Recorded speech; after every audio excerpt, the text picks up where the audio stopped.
2. Contradictions contemporaines. Aux contractions classiques, de nature essentiellement économique, il est possible d'ajouter de nombreuses autres de divers types en découlant plus ou moins. Je vais en faire un rapide tour d'horizon sans prétendre épuiser le sujet. Finitude des ressources et des débouchés. La problématique des ressources, déjà pointée en son temps et à sa manière par Thomas Malthus, contournée à l'époque comme nous le verrons plus bas, ressurgit aujourd'hui avec plus d'acuité encore. Il s'agit du besoin de ressources, matières premières, sources d'énergie, travailleurs, espace, décharges, afin de faire croître la production de marchandises.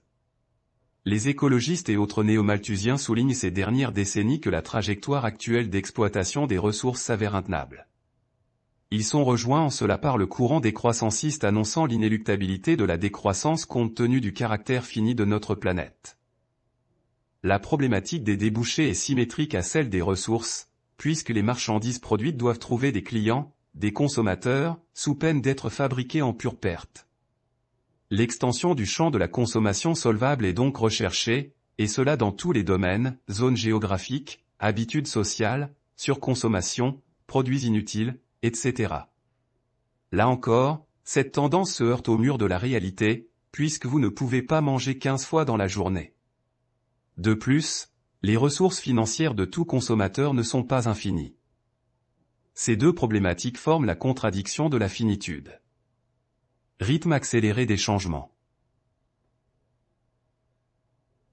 Une fois de plus, l'ensemble des contradictions énumérées jusqu'ici conduit à ce que l'on ne peut caractériser que comme une fuite en avant progressiste, autrement dit du toujours plus vite et toujours plus large.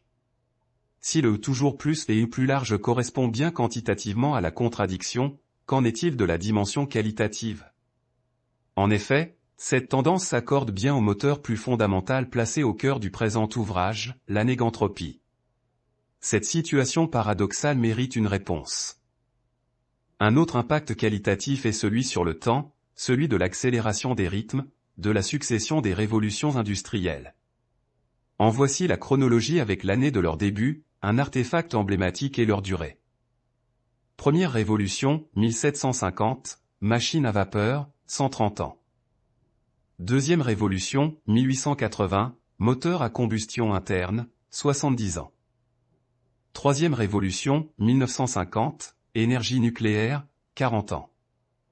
Quatrième révolution, 1990, informatique en réseau, 25 ans. Cinquième révolution, 2015, intelligence artificielle, en cours. Cette accélération temporelle sensible à l'échelle des révolutions industrielles est le produit d'accélérations beaucoup plus intenses à plus petites échelles. Les nouvelles technologies se succèdent à un rythme toujours plus effréné.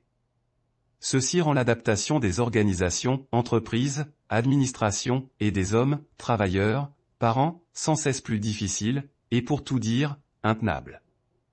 Nous atteignons là les limites anthropologiques de ce qu'il est humainement possible de supporter comme changement dans la vie d'une personne. Ce phénomène forme la contradiction du rythme accéléré des changements. Comportement parasitaire. Nous avons vu que les contradictions aboutissaient à concentrer le capital dans toujours moins de mains. Cette situation est à la base de la financiarisation du capitalisme. C'est-à-dire de la prééminence du capital financier sur les autres formes de capitaux, industriels, fonciers, etc. Ce phénomène a été décrit depuis longtemps par de nombreux auteurs. On assiste donc à une mise à distance du capital de la réalité physique des choses, la finance devenant une abstraction déconnectée du réel.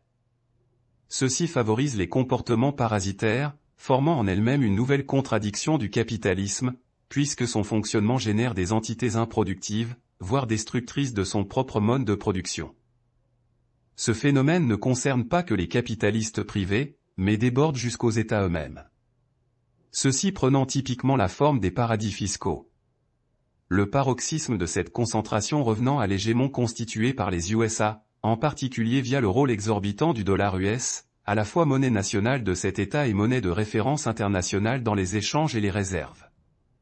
Les USA pouvant se permettre de vivre au crochet du reste du monde simplement en imprimant des billets de banque.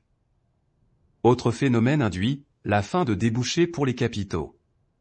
Les capitaux accumulés en très grande quantité cherchent instinctivement à s'investir afin de ne pas subir l'érosion, inflation, frais divers. Des lobbies opportunistes y trouvent un terrain de jeu profitable au travers de modes créés artificiellement, le plus souvent dans des domaines régressifs en termes d'efficacité technique. C'est là par exemple l'origine de la mode écologiste, avec pour corollaire la promotion des énergies renouvelables généralement inefficaces comme l'éolien ou le solaire, ou bien encore celle des véhicules à batterie.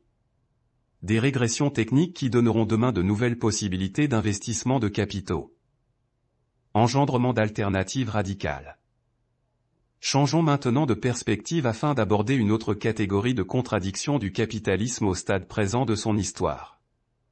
Dans le domaine politique, ce système a été et est toujours confronté à des résistances et à des oppositions virulentes, car adossé à des classes sociales. Deux familles peuvent être distinguées selon ce prisme, le salariat-prolétariat avec le mouvement communiste d'une part, et le mouvement nationaliste émanation des bourgeoisies nationales, en l'occurrence surtout la petite et moyenne bourgeoisie. Ces deux oppositions allant jusqu'à remettre en cause le système capitaliste en lui-même en proposant des modèles de sociétés alternatifs. Au XXe siècle, ces oppositions se sont cristallisées en États constitués, avec l'URSS, la Chine, Cuba ou le Vietnam pour le communisme et les fascismes originaux en Italie, en Allemagne, en Espagne ou à Formose. Ces modèles de société ont fait peser, et font encore peser, une menace existentielle sur le capitalisme. Cet engendrement d'alternatives radicales constitue une autre contradiction. Fin sociale et humaine inassouvie. Un autre domaine où le capitalisme montre ses limites est celui de l'idéologie justificatrice, que ce soit sous la forme du libéralisme ou de l'utilitarisme, ou bien même celle des droits de l'homme et de l'état de droit. De nouveau, bien des auteurs marxistes ou non ont émis des critiques pertinentes à ce propos. Je souligne toutefois que celles-ci se situent souvent elles-mêmes, comme le capitalisme, dans une perspective exclusivement matérialiste. Or, cela ne saurait épuiser la question sociale et humaine dans les domaines de la spiritualité et de la sentimentalité. Deux dimensions sans lesquelles aucune civilisation ne saurait durablement exister. D'où la recherche récurrente des hommes et des femmes d'un horizon qui les transcende. Une optique qu'Abraham Maslow avait identifiée en ajoutant à sa célèbre pyramide des besoins le dépassement de soi, self-transcendance. Cette limite de la réponse capitaliste à la fin sociale et humaine qu'il est incapable de rassasier, forme la dernière contradiction de cet inventaire. Sommaire des contradictions. Contradiction. Crise de surproduction. Convergence des taux de profit. Tendance à la baisse des taux de profit. Disjonction des espaces nationaux. Hiatus entre socialisation de la production et forme privée de l'appropriation. Finitude des ressources et des débouchés. Rythme accéléré des changements. Comportement parasitaire. Engendrement d'alternatives radicales. Fin sociale et humaine inassouvie. P1C1A4D1T1 Les contradictions du capitalisme.